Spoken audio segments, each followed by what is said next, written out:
Hey everybody, welcome to my YouTube channel. I'm Dr. Angel Storm. Thanks so much for joining me.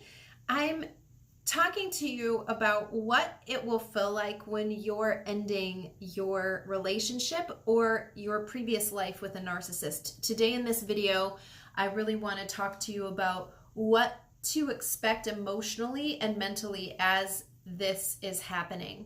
In some of my previous videos, I've spoken about what to expect in terms of physical repercussions. So if you were married, what to expect, or if you have children, what to expect in a potential court situation. I've talked about what to expect in terms of the social influence that the narcissist will have on your personal life, on your relationships, on your even on your job with flying monkeys and smear campaigns and things like that. So you understand that there's going to be other things that you have to deal with, but sometimes what you don't understand is how you're going to react to that stuff emotionally and mentally. And in this video, I want to kind of give you a little bit of a warning about what that will feel like and what kind of thoughts you might be having during that time, so that you can be prepared for leaving your old life with a narcissist and starting a new one. So first of all, I do want to make sure that you're keeping in mind that that smear campaign, that the rifts in your other relationships that may be caused by you leaving a narcissist or separating yourself from the narcissist, and even potential third parties. So if you're drawing the line between mutual contacts between you and the narcissist as well, you're cutting contact with them, you need to be prepared that there's going to be backlash from that. There's no way that you're getting out from that relationship without the narcissist taking every kind of thing that they feel they can. And this will include a smear campaign. And I do want you to just be aware that that will happen, so that you can be mentally prepared, even legally prepared if you need to, for that. Emotionally, you need to be prepared that you've not seen the narcissist's worst side yet. No matter how bad things have gotten with you and the narcissist in your relationship, when you try to separate from the narcissist, and especially if you're going to take or try to take something that they view as their property, which, by the way, that can include yourself, that can include your freedom. But if there's children, if there's property, if there's any kind of third thing involved, you better expect that the narcissist views that as a direct attack against them, and they're going to react accordingly. So I want you to know that you haven't seen the worst of the narcissist. That you're going to experience when you try to leave this web that they've tried to trap you in and keep you contained in. So that's number one. Number two is that I want you to be aware that this is not just a physical response. I've talked before about the trauma bond. There's a biochemical attraction, connection, and addiction to the narcissist in your brain and in your body right now. This is going to leave you feeling very foggy. There's going to be like a haze in your mind. You can't seem to kind of think straight or make sense of anything. Nothing makes sense, and it just is kind of very confusing. That fog that you're feeling is an actual physical makeup in your body. There's actual chemicals going on in your body that's creating that in your brain. Your brain isn't able to put things together, but there's also something deeper going on there. Your soul is made up of your mind, your will, and your emotions. At the simplest, most basic, fundamental level, mind, will, and emotions make up your soul. You need to understand that there is another dimension of what is happening here as well. Your soul is being affected by the connection that you had with the narcissist. So your mind, the way that you think, is being affected. Your will, what you want to do versus what you know is right, are going to be at odds with one another. You're going to be thinking about maybe it's just better that you stay with a narcissist. In fact, I've had clients who view the hoovering that the narcissist will do, the smear campaigns with the flying monkeys and things like that, as proof that the narcissist loves them. They'll take what is actually happening and twist it into something way far removed from what it actually is. So they'll feel like, oh, the narcissist really just wants me to come back to them. And And that couldn't be further from the truth. So you must understand your will can be affected. What you know you need to do versus what you want to do can be at odds with one another. You really, really, really want the thing to work with the narcissist, and yet you know that it isn't healthy, but you still feel pulled to really make it wanted to work. And so you want to see everything that they're doing in the best possible light. You're unable to have the full picture at this time. You just want it to be a certain type of way.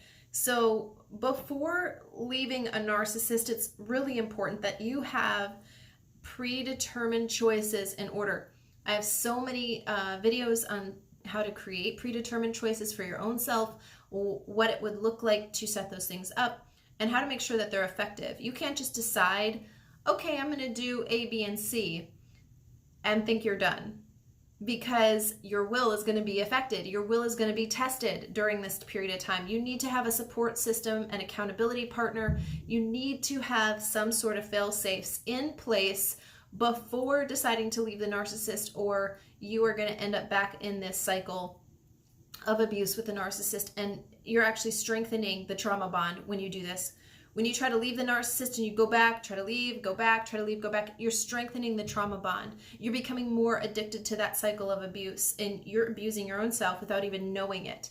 You're aiding in the abuse of yourself by the narcissist, but you're actually abusing your own self by putting yourself in a situation where your brain and your body are creating hormones and chemicals and pumping them into your bloodstream so that you become addicted to this scenario. It's no different than an alcoholic not being able to resist going into the bar.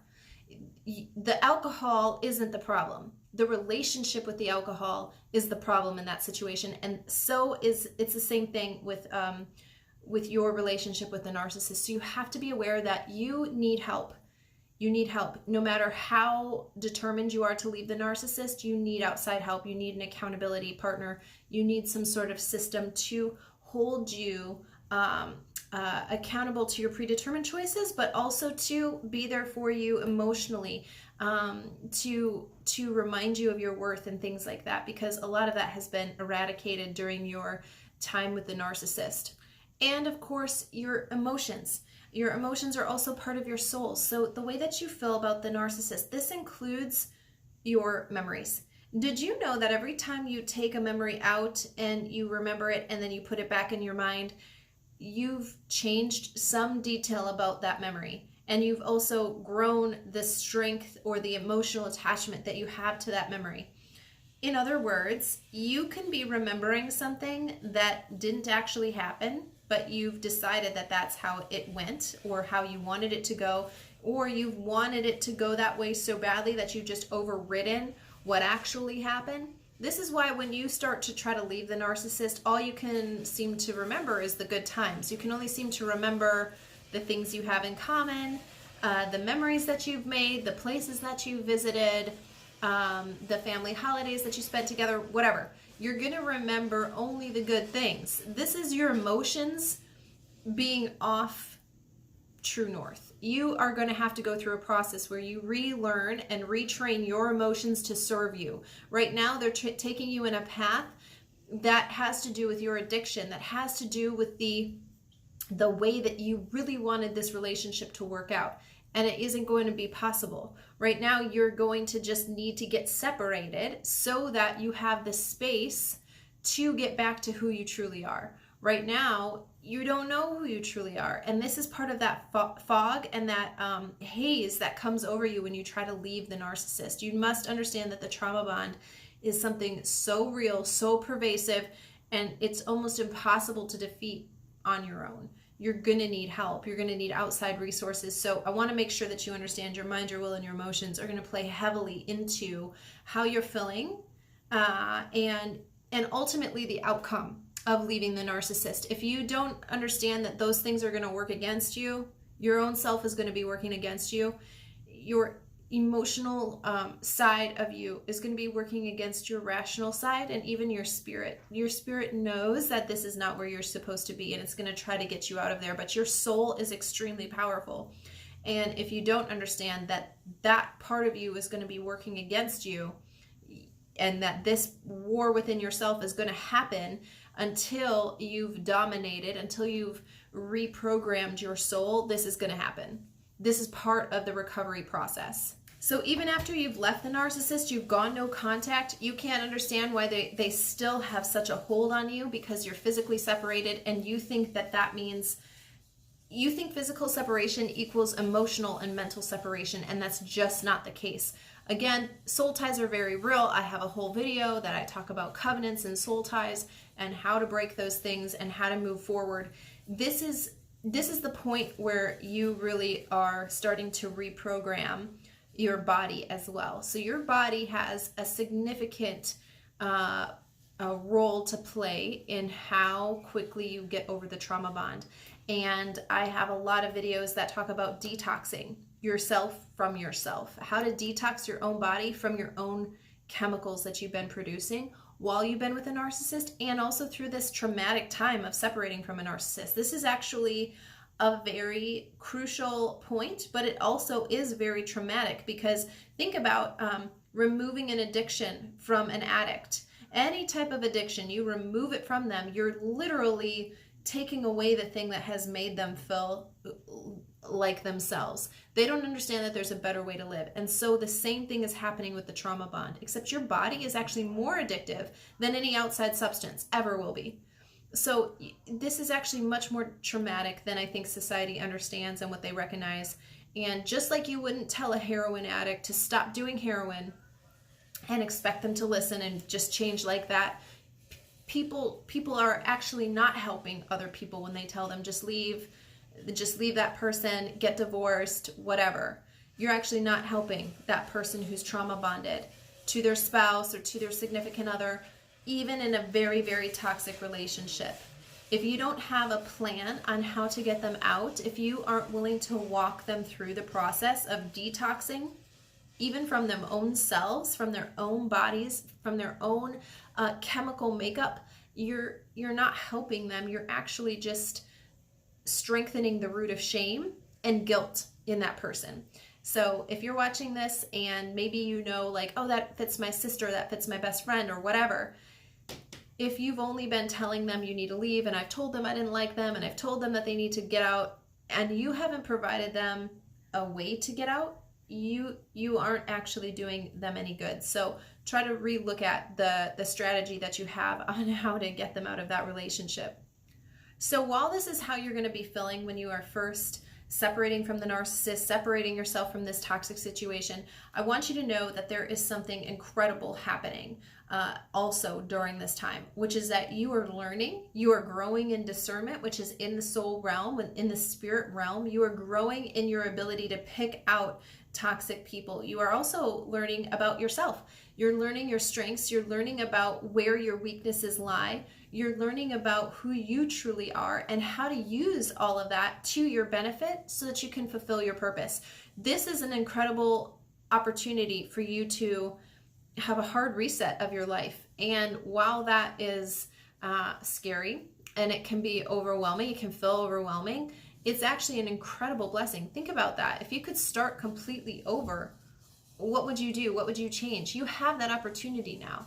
You have that opportunity. And not only is this going to serve you, but you are walking away from this situation with so much knowledge, with so much wisdom, that you can help other people not only prevent them from walking down the same path that you did, but help other people who feel trapped, who feel like they'll never be able to separate themselves from the narcissist, or that there is no way for them to move forward without losing a part of who they are. Lots of people feel this way, that they're going to leave part of their soul with a narcissist when they leave. And that's not true. It's not true. If you are dedicated to the process of not just separating but healing, then there's nothing that you're going to lose in this process. You're only going to gain. And that has to be your outlook on it. Because the way that you have framed the situation in your mind is ultimately the way that it's going to go. If you've already decided, like, I'm just going to get out of the situation with a narcissist and hope to survive, that's what's going to happen. If you've decided, I'm just going to try to survive as long as I can and stay with the narcissist, that's what's going to happen. Neither of those scenarios give you the option to thrive, to have a fulfilling life regardless of what's going on with the narcissist or with your relationship with the narcissist. So I want to make sure that you understand, if you've decided to just get away from the narcissist, that's a step too short. You need to be committed to yourself. It's not just about separating yourself from the narcissist, it's about committing to becoming who you truly are and remembering that and learning how to express that to the world and how to turn that into your purpose. So the healing process, being committed to the healing process in your own self, it's an essential part of leaving the narcissist. That needs to be the goal of why you're leaving the narcissist. Otherwise, if you think I'm just going to separate from the narcissist, you're not going to do no contact. You're going to be calling the narcissist whenever you feel lonely, whenever you have these memories popping up. You're going to contact them. You're going to go stalking them on their Facebook or whatever, on their Instagram. You're going to be looking at them and trying to find out what they're doing and how they're getting along without you. That isn't part of the healing process. You're abusing yourself by doing that. So I want you to be aware of what you will feel when you leave the narcissist, how you'll feel, how you will think, and also that the goal of why you're leaving the narcissist, it needs to be something that you're committed to for yourself. That has to have nothing to do with the narcissist in the sentence of what the goal is. So the goal cannot be, I'm going to leave the narcissist. I'm going to have a better life without the narcissist. This needs to be focused on you. I'm going to remember who I am. I'm going to start walking out my purpose. I'm going to live my life to the fullest. I'm going to do everything that I'm here to do. You need to be focused on what you are doing. You don't need to be including the narcissist in any part of that. And that is part of rewiring the way that you frame your world and you frame your life. The narcissist isn't going to have a place in it anymore. You need to be committed to yourself and to your purpose first in order to ever bring in healthy relationships. I know that this can be overwhelming, especially when you're feeling like you don't have a support system, like nobody understands what you're going through or whatever. You know, I run a private Facebook group on Facebook, and we have over 500 members in there. And so this is a really safe space for you to share your thoughts, for you to get feedback from other people who have gone through or are going through what you are experiencing now. It's monitored. I actually monitor it my own self. Personally, I monitor this Facebook group to make sure that there's no type of abuse or any kind of thing happening in there. So if you are interested, you can join. The link is in the description of this video. That can be a resource or a tool that you use for helping yourself detox from this situation and getting back in touch with who you truly are. So you guys, I hope this video has helped you. And if you haven't already, be sure to subscribe to my channel below and turn on the little bell so that you're notified whenever I upload a new video to this channel.